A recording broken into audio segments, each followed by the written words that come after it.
What's going on, guys? We're coming at you with another video. This is a commonly asked question, and I've been doing keto for a while and I'm still hungry.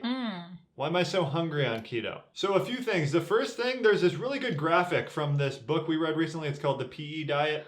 It's an ebook. Basically, it shows you the ghrelin response to different macros. Ghrelin is the hunger signaling hormone. So anytime you eat, your ghrelin drops. And interestingly, when we first did our fasting experiment, we learned that when you don't eat, but you pass your typical meal time, your ghrelin also drops. It's like you just had a meal, basically, which is interesting to know. So like this hunger feeling that you have around like whatever, 6 p.m. when you have dinner every day, that is really mental. It's not like true hunger. It's just your hunger hormones telling you to eat because you always eat at that time. So is it mental? Or no, your ghrelin's actually rising? I guess that is a physical thing. So I guess it's not mental, but it's just your body expecting food at that time. So when you have carbs, the ghrelin drop is the steepest and the quickest. The bounce back is also the most extreme, and it makes you hungrier about 2 hours later. So we've all had this experience with carbs. You eat a lot of them and then you're really full, but then you're pretty hungry shortly after. With protein, it drops your ghrelin almost as far as carbs, and it's more of like a longer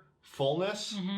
And fat is the same way, but it doesn't drop your ghrelin as much, so you don't feel as full after a high-fat meal, but it has like a really long fullness time. So there's like a lag effect on the fat. So you might not feel so full at first. And I've made the mistake. I'm like, I eat a fat bomb. I'm like, oh, I'm not full. So I eat like 3 more. And then I'm just like, why did I eat all that fat? You feel like sick almost. So it takes some time for the fat to really hit you and make you feel full. Protein hits you pretty quickly. So knowing all of that, you can kind of deduce that if you are feeling really hungry, you're going to need protein probably to make you feel full, and also fat. This is kind of the basis of a keto diet to prolong the fullness. Yeah. Finding that balance is important, and we're so used to, especially if we're coming from a high carb diet, to feeling physically full. So that's like the same kind of feeling we're looking for when we start keto, which if you do that on keto, which is fine to do at the start, because over time it'll normalize.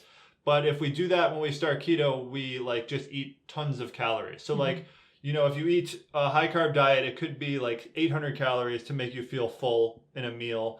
And a keto diet could be like 2,000 because it's so much more energy dense. And if you guys are looking for more info on this, we do have a blog post you can check out. KetoConnect.net, we have like tons of blog posts. So the first tip really is to eat enough fat. And there's different ways to go about that. What are your favorite ways? Bulletproof coffee in the morning. I like to have a very fatty lunch. So like chicken salad, egg salad, those kinds of things, they keep me full for a long period of time and I don't feel like I need to be snacking up until dinner. That's my big thing too. You got to develop a little bit of a routine. For most people, the easiest to make a routine out of is their first meal. Because, you know, the longer you go in the day, the more just like random stuff happens. Lunch, you have more control over usually, or your first meal. Yep. So I like to just have that as a routine of being a pretty high-fat meal. And I usually do no carbs for lunch. That's kind of my thing I do. But you can try different things, what works for you. And another thing you can do is fat bombs. Yeah. And that's at the end of the night. Just don't get carried away with those. And we do have a fat bomb ebook you guys can pick up if you're interested. So another thing, if you're always feeling hungry, is it could just be a transitional stage. You're not feeling full from the volume of your meal, so it could just take time. So when people ask me how to start keto, usually I would just say, like, you want to know the basics, obviously, like carbs are in these foods, these are 0 carb, this is fat, this is protein, just like basics, you know. From there, just eat your keto-friendly foods till you're full. It's going to be at first in excess, and then over time it normalizes until you're just eating a little bit lower than you were previously, lower calories. That happens automatically if you're confining it to like pretty natural foods and you're not using tons of sweeteners and stuff to increase the palatability. And so I think the biggest thing to focus on when you're not trying to deprive yourself, when you're starting something like the keto diet, is to focus on calorically dense meals with nutrient dense foods. So for me, I came into the diet still eating very high protein, low fat, and low carbs because I was scared of calories. I was scared of food. But it's important to know that if you're eating big, satiating meals right now, that'll just pay off in the long run, and it'll just like regulate your hunger hormones because you're so hungry on a high carb diet all the time, when you include that fat, you start to feel full and it feels really good. So just remember, like, depriving yourself now is taking away from future progress. Yeah, there is a leap of faith necessary, I would say, because so many of us we don't want to eat high calorie foods. We want to eat low calorie foods, count calories. You have to fully admit that model doesn't work.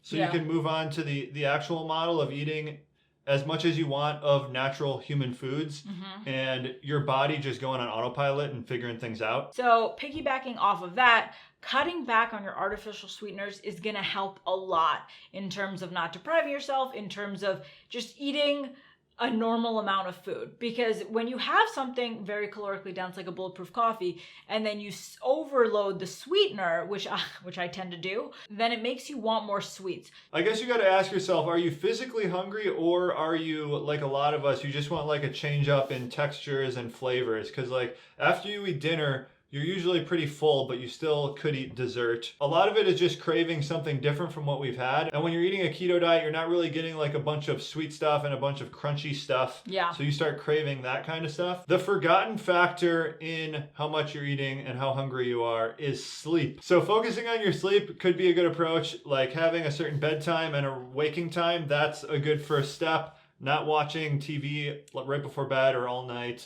Having a wind down period. Just putting some focus on sleep, because most of us don't really focus. It's like whenever we go to bed, we go to bed. Right. Don't take too much care or pride in it. But I think having a routine about your sleep will definitely lead to better diet decisions the following day. Yeah, and a good, easy example that everyone can relate to is when you go out drinking.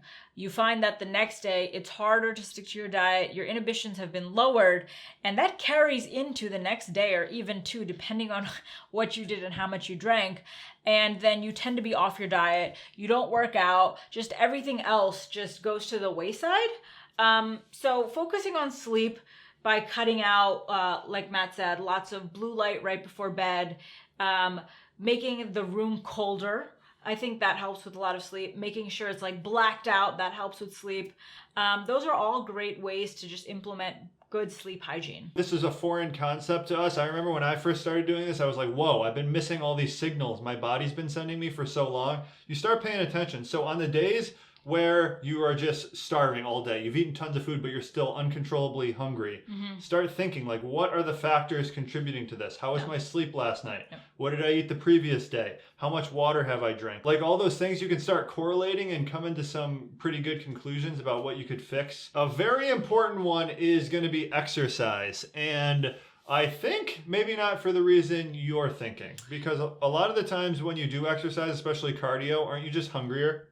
Well, yeah, you're working out so you can eat more. Yeah. Yeah, you might as well just take like the Snickers bar to the treadmill with you. The main reason exercise I think is so important is because you have like a set amount of energy every day. You want to get through it by bedtime. You want to be tired. You want to like feel like you need to go to bed. Most people don't have this. Most people, they're like pretty wired because they're watching TV, they're drinking their coffee at 6 p.m. They're sedentary. They haven't exercised at all. So exercise is important to improve your sleep. And obviously all of this is kind of like related. Everything's related. It all matters. So exercising so you sleep better, so you then are less hungry and you just eat better. Those all work together. A fun example is our son, Theo. He just turned 1, and so he takes 2 naps a day, so a total of 3 hours of sleep during the day, and then he sleeps like 10 to 11 hours at night. And I'm just like, what? Like, we move, you think, more than he does, but his little body's going, and his brain is just growing and learning, and he's so overstimulated that sleep is what's helping him recover. And so if you got out, you did a walk every single day, you were in the sun, just like you talked to more people instead of just like watching TV, and you're so stimulated, you would be more ready for bed, and you would even get more well rested because you would recover overnight. And the final note is changing your mindset.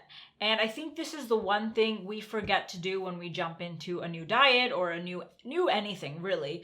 You're just like, I'm just gonna swap the foods and I'll lose weight and then I'll be happy.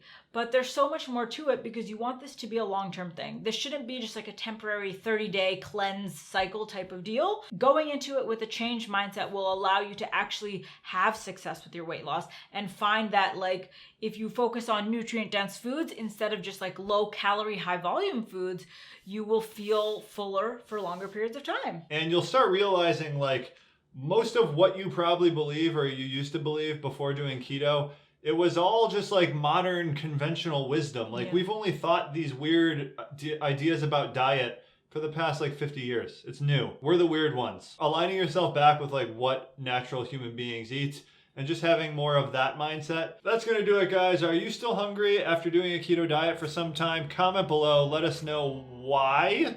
I guess you might not know why. But also, if you have fixed this problem, comment below with how you fixed it. Thanks for watching.